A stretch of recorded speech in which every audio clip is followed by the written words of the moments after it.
Hello and welcome to the Emperor's Rejects, your podcast about all things 40k. I'm your host Kuyo with your co-host Foster. All right, we got lots to talk about. Lots of things are happening in 40k. Yes, there are. We had the drop of chapter approve, and also things that really is going to shake up the meta, and no one really thought about it. The campaign book. What's the name of it? That's the Vigilus. Yeah, Vigilus. Something. Yep. Yeah. Originally, people were terrified about this book because of the dreaded return of formations. But in our humble opinion, these are a hell of a lot better than formations were in 6th and 7th edition. In most cases, we think they're more balanced, but there are some that we've been looking at that we thought, wow, that's a thing. That's a thing that's silly. Yeah. But I think that's going to be our first topic. We're going to jump into the Vigilus campaign. And my boy, Marneus Calgar, is back. He's bigger. He's tougher. And he still has this double fisting of love. I'm actually jealous of Marneus Calgar. I was kind of hoping. I knew they would make him the first Primaris mini Marine, but I was kind of hoping it would be my boy Ragnar. No, the young wolf can wait.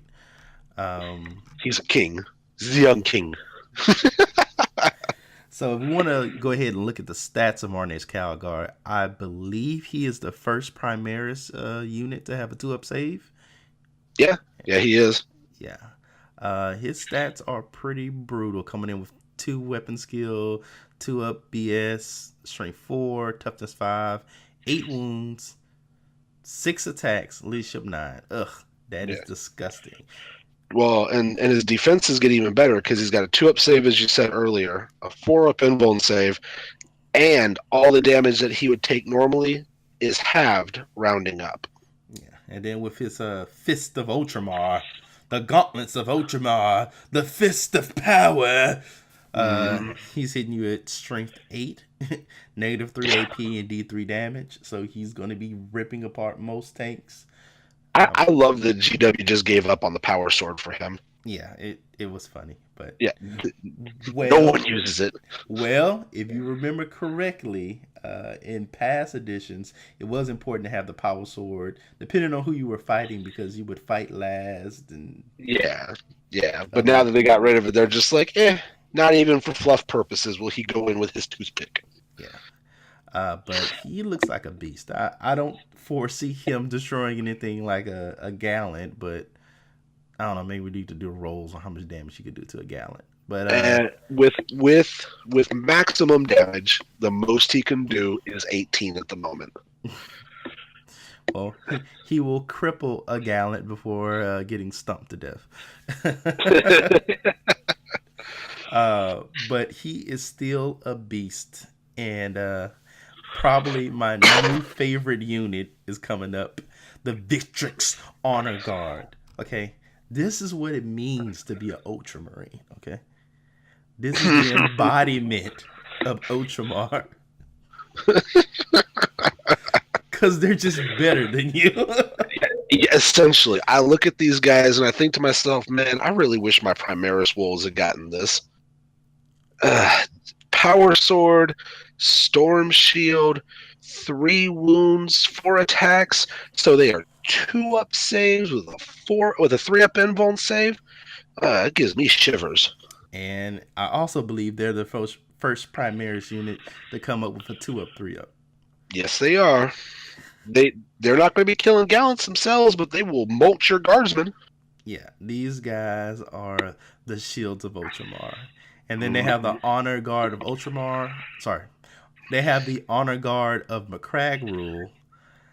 So they're just going to be intercepting wounds left and right for all your Ultramarine characters. You're never going to kill Marneus. You're never going to kill Guilliman. Anybody. And the thing that I love about this, the thing I absolutely love about this is, let's say we sent our boy Marneus Calgar after that big bad gallant we were talking about earlier, right? And big bad gallant turns around and says, I'm just going to slap you silly with my glove. Now, poor Marneus is going to die in 2 hits. unless these guys his boys, and they're just going to step in and go, nope, we only take 1 damage instead. Yes. So the way it's worded, on a 2-up, if a character near you loses a wound, on a 2-up, you can intercept the hit. The Ultramarine character does not lose a wound, but this unit suffers 1 more wound. Just 1. That's disgusting. That makes me sad in my sad places. Like, we were talking about this earlier, where, because if you combine this with Calgar's Honor Guard, they don't actually take up a slot as long as you have Marneus Calgar. So if you really wanted to be that guy, you could actually include Marneus Calgar as the one-off slot. And because they don't take, for -1 CP, you could take him in his own little sub-faction. If I remember correctly, let me know in the comments below if I'm wrong, because I may have gotten it wrong and I apologize. But I'm fairly certain you can take him for one CP as his own thing, and now you can fill it up with his Honor Guard because they don't take up slots. Yeah, I mean, I was thinking of a fluffy Ultramarine list, but I also think it's going to be pretty devastating for a lot of enemies to be running around with 8 Ventrix Honor Guard on the field. Mm-hmm. Especially since they can heroic intervention as if they were characters. So they just need to stay on top of your guys. They can get into that combat for free as well and keep on protecting your high priority characters that you want to stay alive. The way I look at it is this: you've essentially, for 64 points, given every single one of your Ultramarines characters an additional 6 wounds. But I don't know. I'm gonna have to look at this rule again because it's worded a little weird. Because it says roll a d6 each time a friendly Ultramarine character loses a wound. Yeah. So the way that I look at this is we lose. So I think that you're right. This may be up to this needs to be FAQ, because the way that I'm looking at it is I lost the wounds. Well, we take 6 damage. The guy steps in. He just takes the 1. We're done. But I could also see on the other hand where somebody would say this acts a lot more like Feel No Pain, where for every wound they would have to step in and take that damage. So you'd have to keep rolling 2-ups. And every time they do that, they take a wound, they take a wound, they take a wound. So, well, either way, I think they're going to be pretty ridiculous for protecting Ultramarines characters. You have 8 of these, and they're pretty cheap. Even though the book wrongly pointed them out, the Storm Shield was 5 in this book instead of being decreased to the 2. With chapter approved. So they're really only 32 points a model. Yeah, that's just silly for 3 wounds and 4 attacks. Even with just power swords, that makes orcs, that makes guard, that makes them all tremble. And I feel like you could actually throw it up against some of those big Nid monsters, and what are they going to do? Hit your Storm Shield?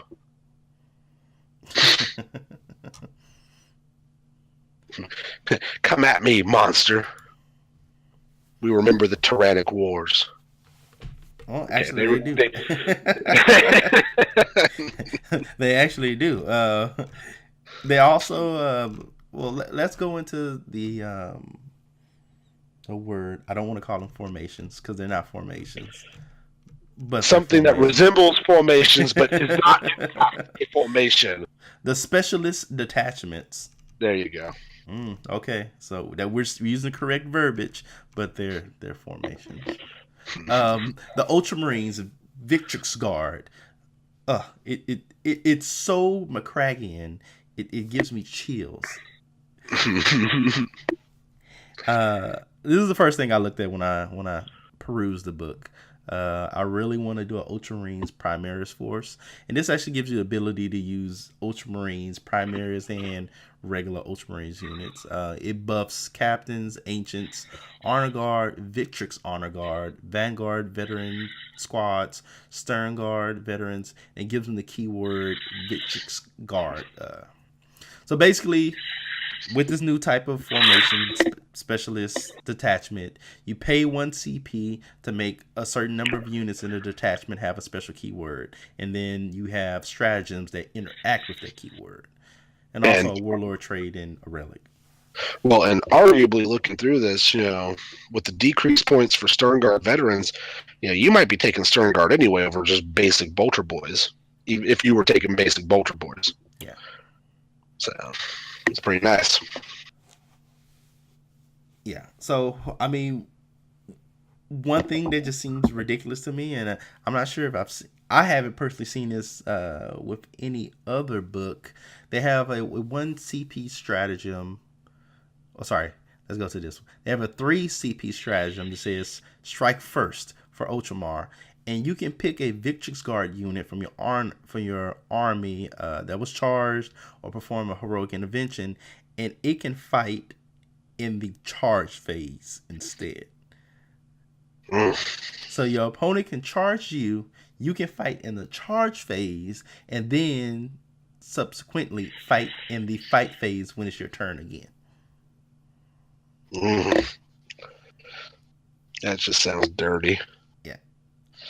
So you can have your Victrix Guard fighting first, and then before Marneus Calgar can get attacked, or any of your characters get attacked by whatever nasty you're fighting, they can put some wounds in. Oh, they attacked Marneus. Oh, well, I'm doing a roll of 2 up, take a mortal wound on my guy instead of my boss getting hit, and then attack again when it's my turn to fight. Yeah,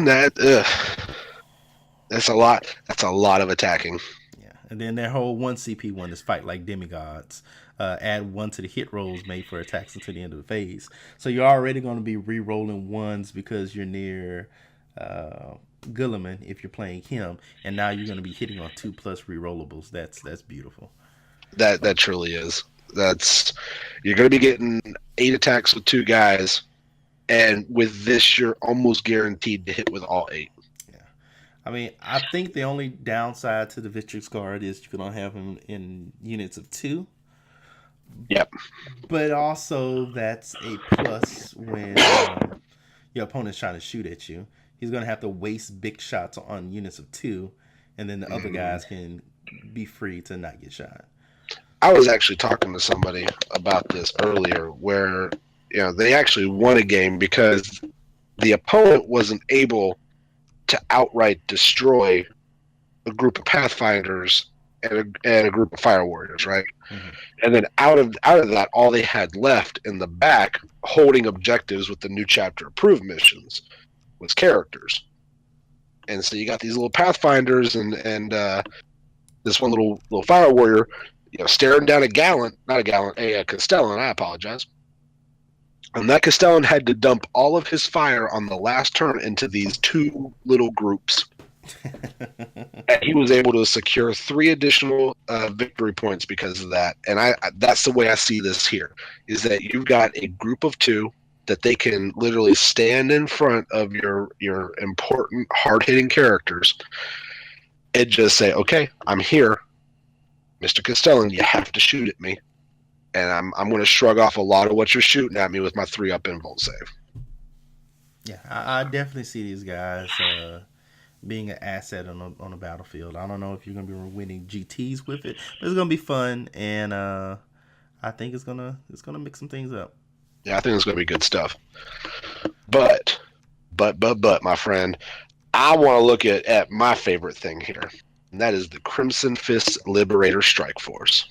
Mm-hmm. All right, let's go into some Crimson Fist action. Oh, man. So, for those of y'all who don't know me, I like big guns, and I cannot lie. Okay? I like big guns. I like heavy armor. So the idea that I can fill something out for 1 CP to make a Crimson Fist detachment that is filled with Primaris characters, intercessors, Reavers and Hellblasters to get my Liberator Strike Force keyword makes me a happy camper, and here's why. Because I look at this and I look at the Warlord trait that allows me to reroll hits of 1 within 9 inches of the Warlord, and that's beautiful. That's the start of our beauty. But from there, we get even more. With the Heroes of Ren's World, allow one of my units to hit you twice for every unmodified 6 that they roll is beautiful. And then, in addition, I can say the Paragon's Adorn for another 1 CP. Whenever you shoot my guys, I get to shoot you back like it's my shooting phase. So pick a Liberator Strike Force unit from your army that was targeted by 1 or more attacks this phase. That unit can immediately shoot as if it were your shooting phase. Now, I've done a little bit of math. And for 1,133 points, and I know that sounds like a lot, okay? But that gets you a Primaris Lieutenant, who is your Warlord for the Warlord trait. That gets you 3 10-man squads of Hellblasters. And that gets you 1 Primaris Ancient, who you give the Relic of the Emperor Ascendant. Okay? And now you've got 30 Hellblasters in the field that in some instances can shoot off like it was your shooting phase during your opponent's shooting phase, making them wish they had never done it. And on top of that, it is almost always safe to overcharge your plasma because you're re-rolling ones to hit and to wound. Sounds good to me. I am excited. You have no idea. I am trying to figure out how to tell my wife that I need to go buy 20 more Hellblasters. No, baby, I swear that tank was the last one. You've always had those Hellblasters. What you're talking about? I only got 10 right now. No, you've always had 30. No, I've only had the 10. You've only ever fought 10. You've always had 30. I swear to you. And we've always been at war with pressure. I've had 30 in my heart. Yeah, was it Eurasia? We were always at war with Eurasia. We're Americans. We've been at war with everybody. Okay, you're an English teacher. You need to get the 1984 reference.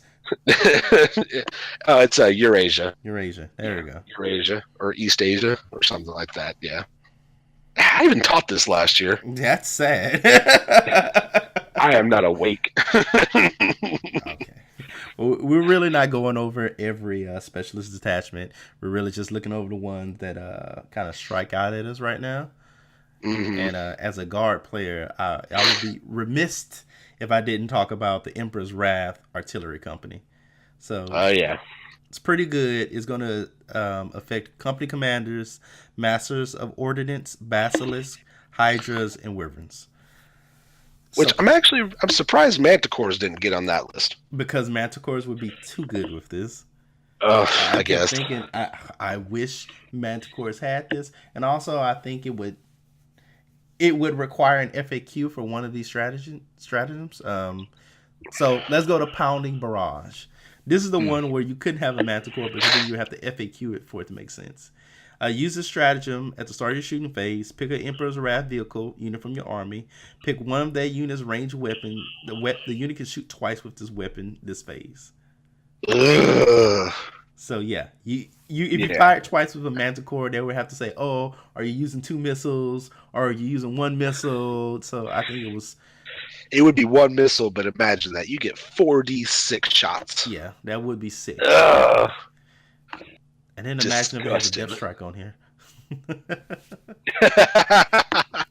Poor Death Strike. You ain't never going to get used. Yeah. But yeah, I mean, it's going to be really powerful with Basilisk. I can see myself doing with the Wyvern. I'm more of a Wyvern guy myself. But I mean, this gives you something to do with the Basilisk. Yeah. 2d6 last cannon shots that don't need to see you, that can hit somebody else's table. Yeah. And one really cool strategy they have is suppressive fire. Basically, you don't fire with one of your units Instead, you lay down suppressive fire. You pick an infantry unit that's within range of one of your weapons, and for the next turn, it's Overwatch. The unit cannot Overwatch, and it halves its move characteristics. That is Hmm. silly. As a guard You know, player, I don't want anyone near me, and this is really going to help with that.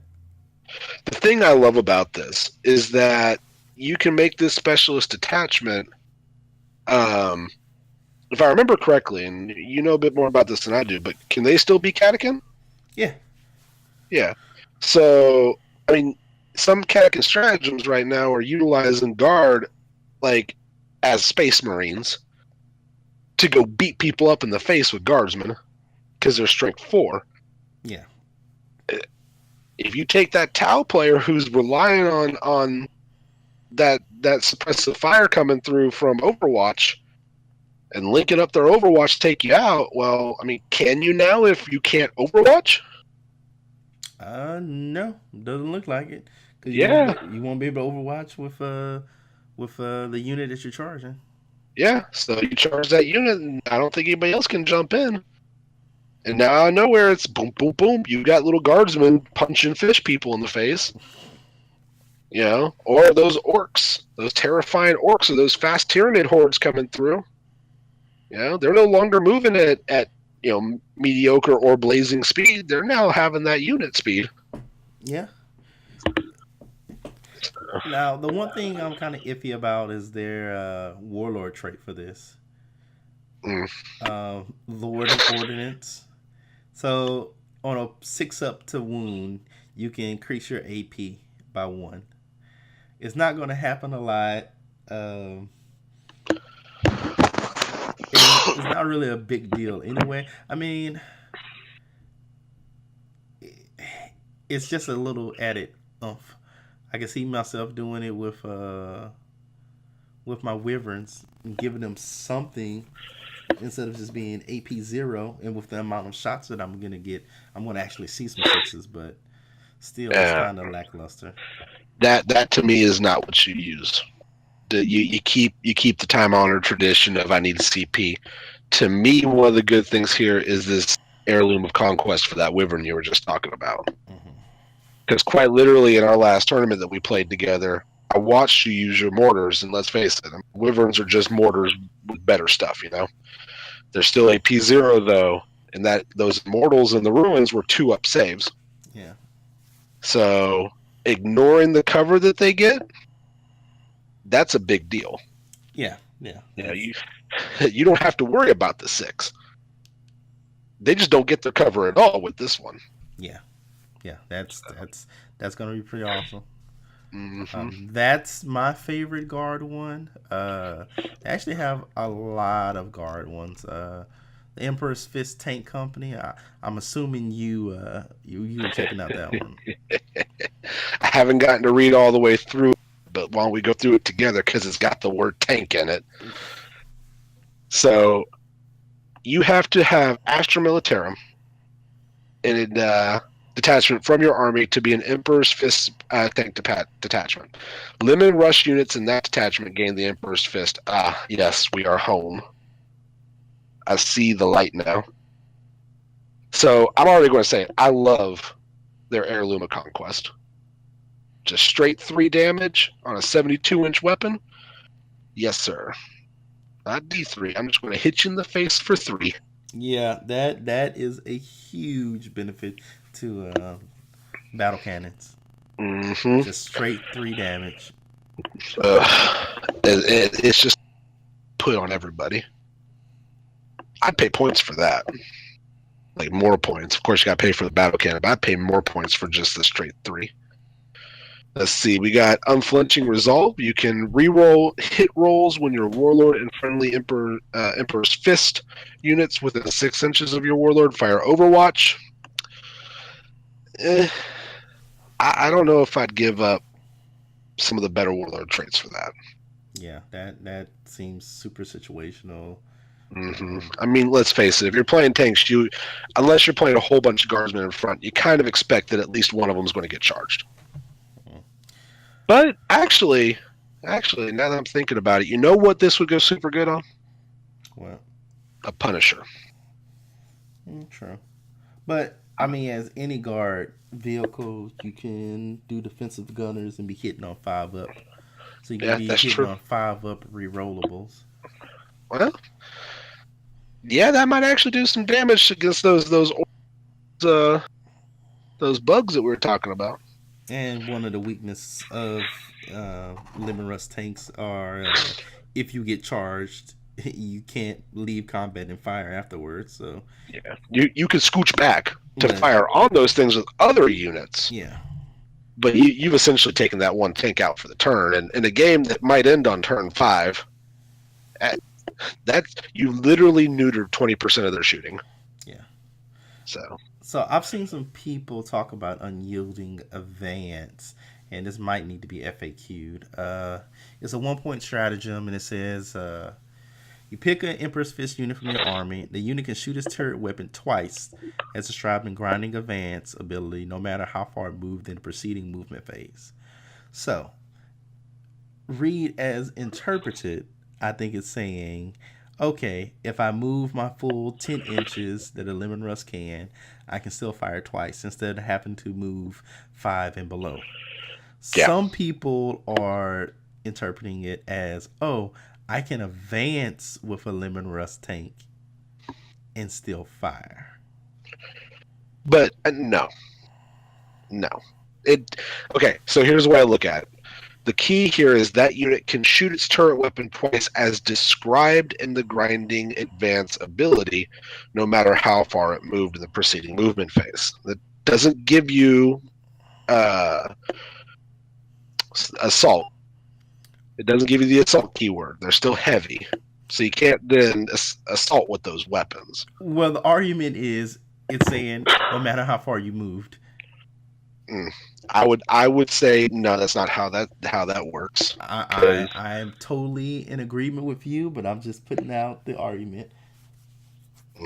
And this right here is why we can't have nice things. Probably. But it'll probably be FAQ because people are having that discussion in the first place.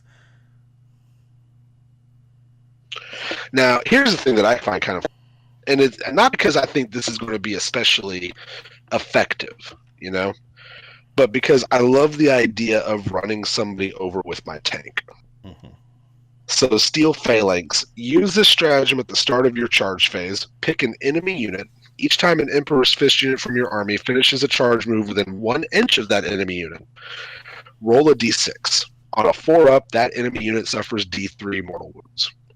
Now, this is why I think this is so hilarious. You can, because this is one of those key stratagems that targets an enemy unit and not your own units, it affects your entire army as long as they're all charging this guy. And for some reason, I just love the idea of like 5 tanks going, get him. And then out of nowhere, all converging on this one guy, charging on him, like on this one gallant, and then just doing 15 damage that he can't save against. It's like, what just happened? You just got tank rushed, boy. That's what happened. And you can use Crush Them for 1 CP and be hitting on the 2-up in your fight phase with one of your guys. Ooh. Ooh. Yeah, and we could have been firing the turn. Here we go, boys. Time to kill a warlord titan. Okay, well that's dumb, and I don't advise that any of you use that. Do it. It's the only competitive way to play. All right, well that was just a taste of the crap. I want to call them formations. The Specialist Detachments. Yeah, the formations. What he said. Really, one of the big reasons we wanted to do this podcast today is your co-host here is very excited about the ladies. I am. The new Sisters Beta Codex dropped with chapter approved, and he has been thinking about lists. I haven't just been thinking about lists. I've been thinking about where do they fit in this meta. I love it when new armies, because they always offer something, Mm-hmm. And I think Sisters are going to be ridiculous. I do. And the crux of this comes in the form of two ladies in particular. All right, preach, Every, preach. every single list I've made with sisters so far has had a canoness with the Book of St. Lucius and the warlord trait of, give me 1 second, got to pull it up real quick, of indomitable belief. Okay, so what this warlord trait and relic combo do together is they extend your auras out by 3 inches. So now you at 9 inches, your army is reroll ones to hit, and because you have indomitable belief, within 9 inches, all of your sisters units have a 5-up invulnerable save. Now that to me is pretty awesome. Okay. You know, as a longtime Marine player, if I could give all my bolter boys a 5-up invul save, that would go a long way to fixing them. But then you add Celestine to the mix. And Celestine, within 6 inches of Celestine, improves your invulnerable save by 1. So you have an army of power armored ladies with a 4-up invuln save at 9 points apiece. All right. I'm gonna say right now, I haven't looked at the book at all, so I'm leaving it all up to you if that's right. If I'm wrong, let me know. I don't think I am. I think I'm correct on this one.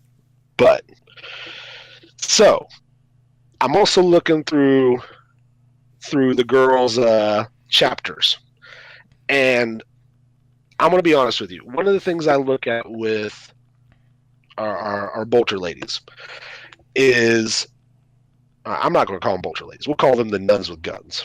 Okay. Is they have a couple of real standout chapter tactics.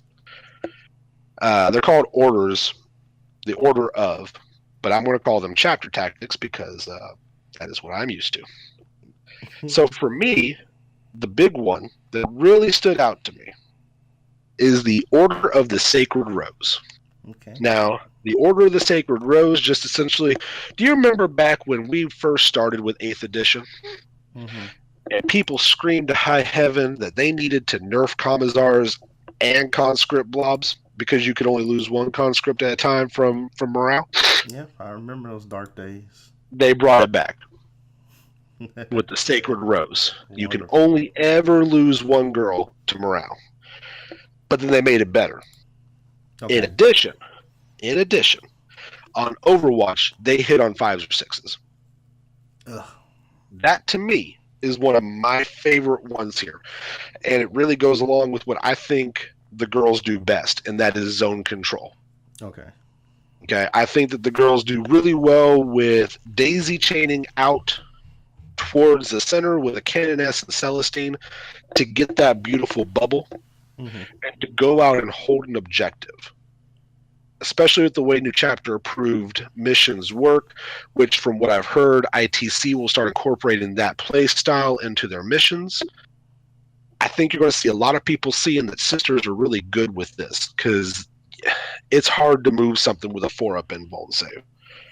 And Or a 2-up armor save in cover. yeah, or a 2-up armor save and cover. It is exceedingly difficult to move them.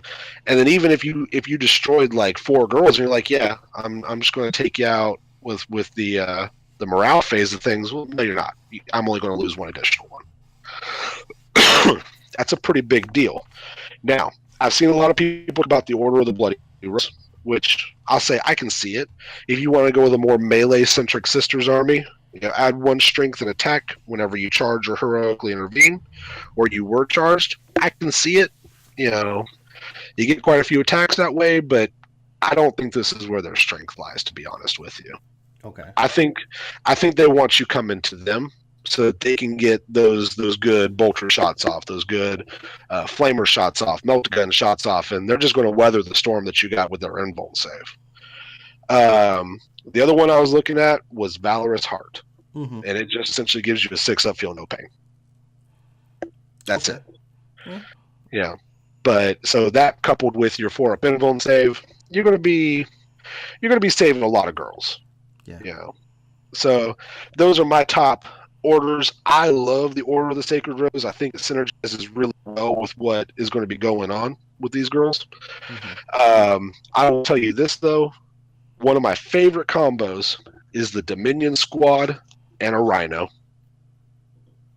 So the Dominion Squad is your assault fast attack group that can take melta-guns or flamers, right? Oh yeah.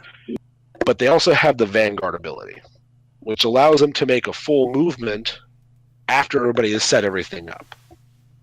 If you have put them inside of a Rhino or their version of a Razorback, they actually then get to make that movement inside of their transport.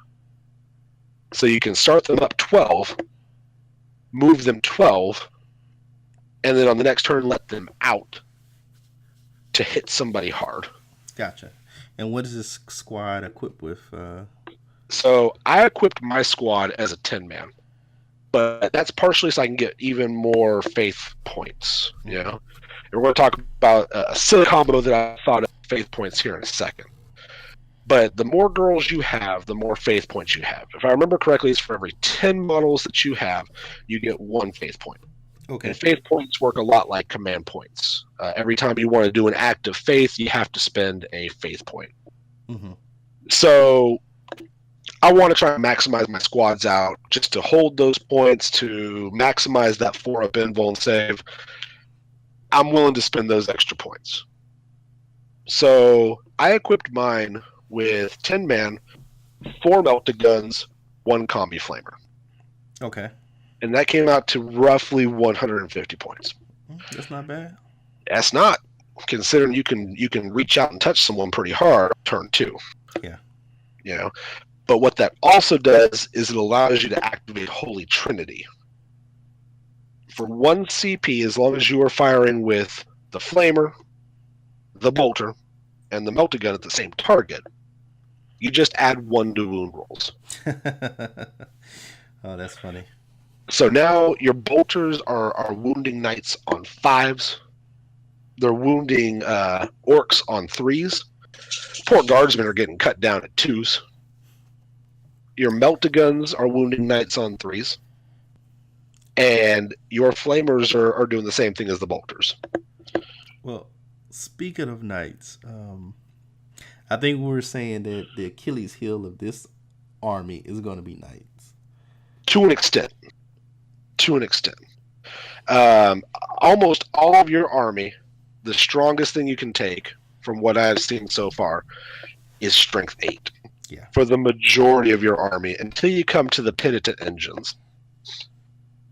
And these are 100-point gems. I'm telling you right now. They have lower toughness than a dreadnought. They have 1 less wound than a dreadnought. But the thing that you got to look at for these girls is that they are desperate for redemption and they have zealot. So they're strength 10, -3 AP, 3 damage. Every time they lose a wound on a 5-up, they ignore that lost wound, and they have a normal 4-up save. Desperate for redemption allows them to fight twice. So as long as they charge, they actually get 8 attacks. Okay. And then, here's where it gets good. You ready for this? Yeah. Zealot outright lets you re-roll all failed hits on any charge, been charged, or heroic intervention move. And they're 3-up BS, right? They are a weapon skill of 3-up. Yeah, sorry, weapon skill. Yeah. Mm-hmm. So 8 attacks. Yeah. Yeah. And they have 2 heavy flamers. So it's hard to bog them down with hordes because they're getting 2d6 heavy flamer shots on that Overwatch. Against gallants, Yeah, I think we were talking about it. You're going to have to lose some because you're going to probably have to throw 3 penitent engines for 1 gallant. Just to be sure. But you're still coming out points-wise in your favor. Yeah, so I do believe a gallant is anywhere between 350 and 385. These girls are 100 points each. So as long as you can get all 3 of them into combat with a gallant, that poor gallant has taken 24 shots to the face at a weapon skill of 3 with rerolls. So if I'm doing my math correctly, I mean, two. go ahead. No, no. Well, I was thinking. I mean, one of them has the potential to do 24 wounds in one turn. Not going to happen. Yeah, I mean, if everything rolls out in your favor, yeah, you could, in theory, kill a gallant in one turn with one. Yeah, but more likely it's going to take two, Mm-hmm. possibly. Well, three would do it. Three would Yeah, definitely kill a gallon in one turn. but even let's look at two. That's 16 attacks on the charge if they get the charge off. So yeah, 2/3 of that is going to be 12. 12 to 14. I want to say. Yeah, we'll say 12, and then you re-roll those six. So now we're up to about 15 or 16 hits. Mm-hmm.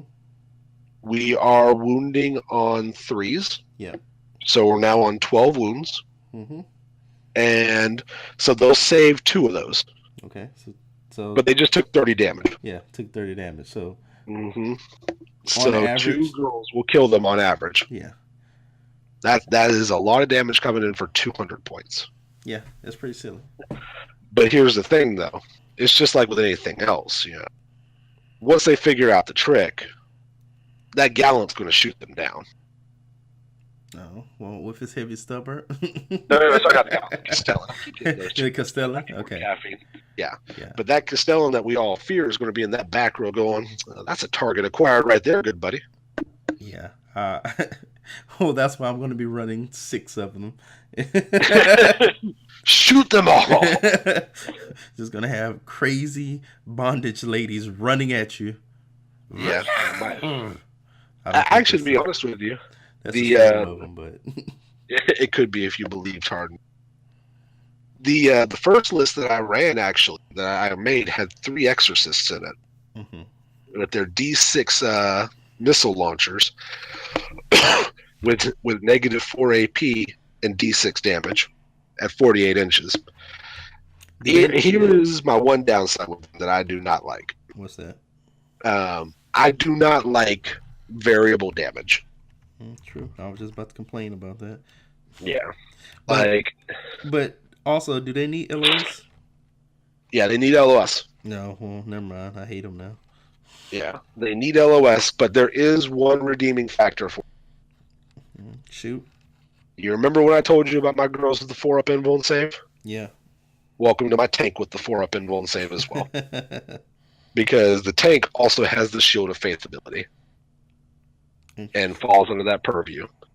So 4-up invuln save tank with a super missile launcher on the top. So the first list that I ran that I think might be effective is a Canoness Celestine. And this is a battalion, right? Okay. 3 Bolter Sister squads with a similar 2 Dominion squads with the aforementioned 10 girl, 4 melta-guns, combi melta. 3 exorcists. Now, I originally had in here 2 immolators with twin multi-meltas.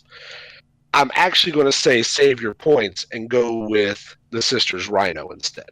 Okay. And put your Dominions inside of the Rhino.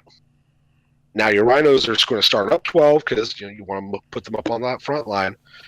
Then the Rhino gets the Vanguard ability and moves up 12 and pops smoke. Lets the girls out. They do their thing while your other girls are taking points, right? Gotcha.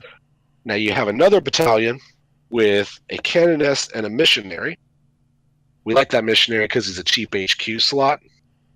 3 more Battle Sister squads at 10 with a Simulacrum. And then 2 Penta engines. Just for that outlier ability. Gotcha.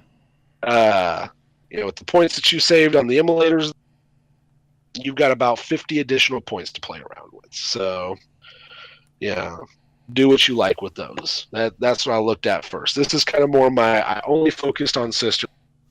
The entire game is based around holding objectives. Now, if you want to be super annoying to your opponent, which, if you're playing competitive 40K, that's your job. We all know that. And anybody who says they don't want to be is a liar. Now we're going to be annoying. Are you ready for this? Sure. Show me. Stratagems. Vessel of the Emperor's Will. Use this stratagem after a successful has been made by an Adeptus Sororitas character from your army. Okay. The act of faith used on that character now affects all Adeptus Sororitas units within 6 inches. But remember, we gave our one girl the extended aura relic. Mm-hmm. So now, within 9 inches, all of those girls are affected by that same act of faith. Now, here's where things get super annoying. I'm going back up to my acts of faith. Okay.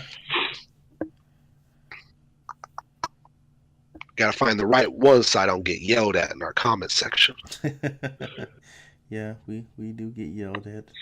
I don't know if I can handle it right now. I'm delicate like a flower. So, Spirit of the Martyr.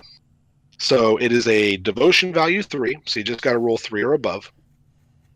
From there, if successful, one model in the selected unit regains D3 lost wounds. So, we're doing this on the Canoness, right? Mm-hmm. Or, this is where it gets annoying, if no wounded models and any models in that unit have been slain, you can return one of them back with 1 wound. So within 9 inches, okay, of any of your girls, boom. Let's say you had 8 squads. You have your 2 Dominions and you got your 6 girls, right? Okay. Your nuns with guns. Each of those squads brings somebody back. You lost a melt-a-gun in a squad, it came back. Jeez. Now, we add that onto... I gotta make sure I can actually do this. Let me check. Well, you're over here making up stuff. Yeah, I don't want to be making up stuff. Again, can't be dealing with people yelling at me today. You can't do it, so I won't even say it. I'm gonna keep that one to myself, Kuya. Okay. Retracting that. Retract before I even said it. Now, if we want to be, you want to be a little bit more competitive with this, I do think that I have the answer for you. And before anybody says, but there's bigger points someplace in this army than the sisters themselves, I want to say this now. If you are a competitive 40K player who has played with anything from the Imperium, ask yourself, when was the last time you saw Mono Imperium? Can you think of it, Kuyo? It's very far, few in between. Mm-hmm. And I think that's because the game has been designed that if you're an Imperium player, that you might as well Imperium is Codex and You started breaking up. Say that one more time. Oh, that you should just put on any of your space, Astra Militarum, Imperial Knights, Sisters of Battle, Custodes. Just slap on the front Imperium and Friends. They're all a part of the same codex. That's pretty much how I see 8th edition. In my opinion, if you're playing Imperium, you should be playing all the assets you have available. Well, sorry, let me rephrase that. You have all the assets of the Imperium to your disposal. So you don't have to play mono guard. You don't have to play mono space marines. You can take a little bit of everything because you have that ability. I mean, Chaos has the same thing in the fact that, you can play with demons. You can play with regular Chaos space marines. You can play with more specialized Thousand Suns or Death Guard. Mm-hmm. You have a lot of toys to your disposal. So you don't have to narrow yourself down to just the one codex, unless that's something you want to do.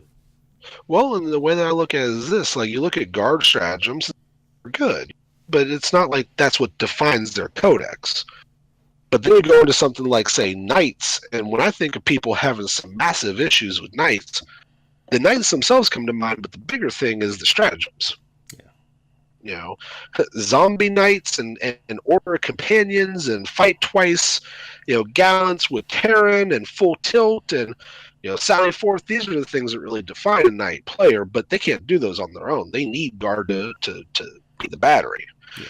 So in my opinion, so again, before anybody gets mad about this, I'm looking at this from a competitive perspective, from what I've seen and read, and what I'm understanding of where the game is going.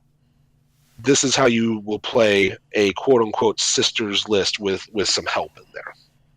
So you'll start with the order of the Bloody Rose, as we did earlier. Canoness and Celestine, they did not change.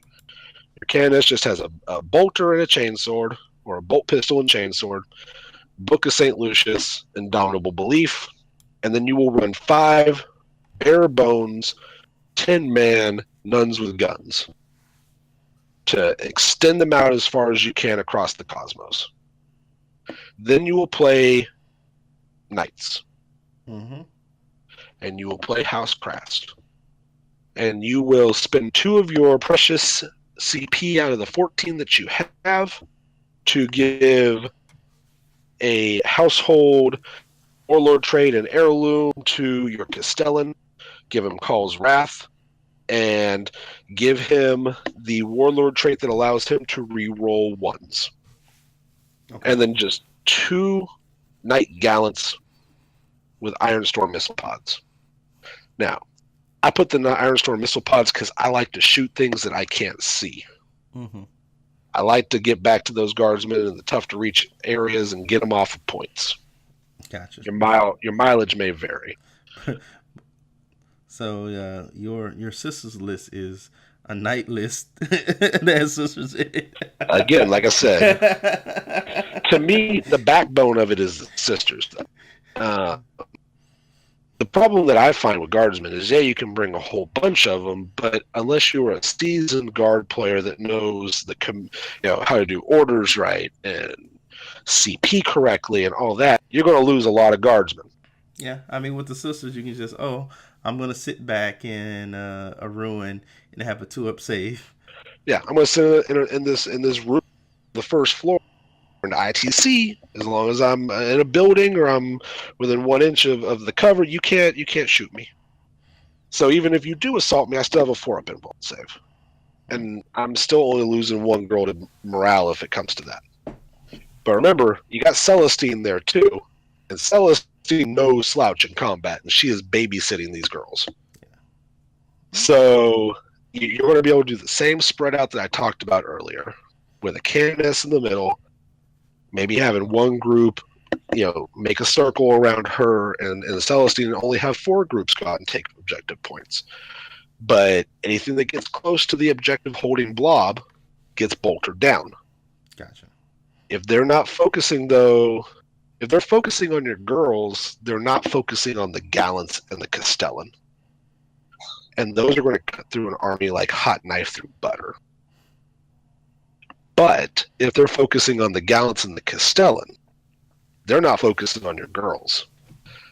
And now your girls are scoring you points every single turn that they're holding something. And that, to me, is the important part, is that, with Crast, yeah, they got some good stratagems. I view Crast, though, as long as you are jumping into melee with your knights, they are a self-sustaining chapter or household or whatever you want to call it. Yeah. Your girls can use that 3 CP every round to bring another girl back and bring another girl back. And hey, look, I brought another girl back. Your opponent will get so frustrated by this. Because let's face it, it's half of 40k is psychological advantage. Yeah. I'll be honest with you. I know for a fact that there have been games with knights that I have won because my opponent got mad that there were knights on the table. And they just lost their minds. So the very fact that your opponent will be seeing 5 groups of sisters every round regenerating a girl, that might be, for some people, just that psychological trigger that really messes with them. Will it work against everybody? No. Your more level-headed generals will look at this and say, it's just another girl. Yeah. Now, granted, I mean, if you think about it, if each of your squads lost 1 round on average, that's 45 points you're making back every single turn. Sure. But again, it's all about that psychological advantage, and it's all about keeping the pressure up. We'll have to make the list, do some play tests, and see how it actually fares on the battlefield.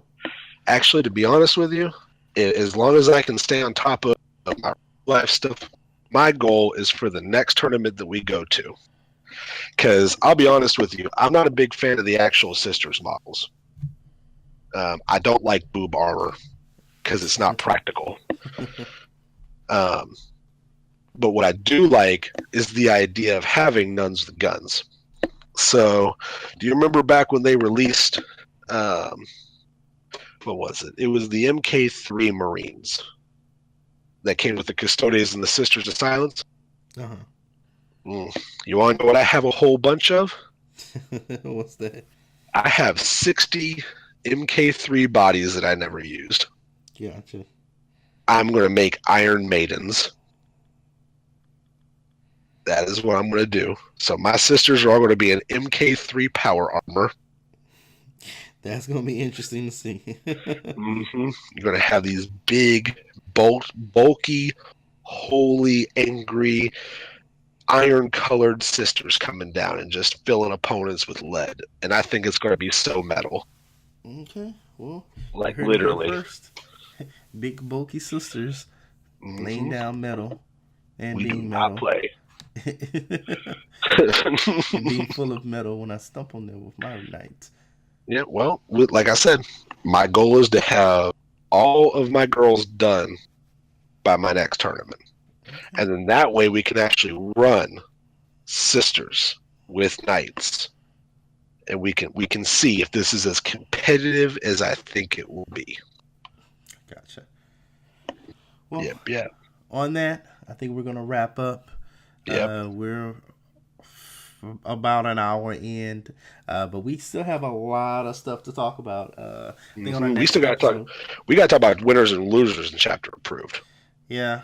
Want to do that now or wait until the next episode? We're just good. We gave them a taste. A little bit, a little sprinkle of it. Yeah. You can't see me do it, but I got my hand up and I'm doing the Salt Bay thing because that's to be tantalizing you for our next episode. Yeah, then we have some hobby stuff to talk about. So next episode, that'll be it. All right. But as always, we've been the Emperor's Rejects. Subscribe, like the video, other YouTube stuff. Yeah. And remember, even if you're rejected, the Emperor still protects. The Emperor protects as always.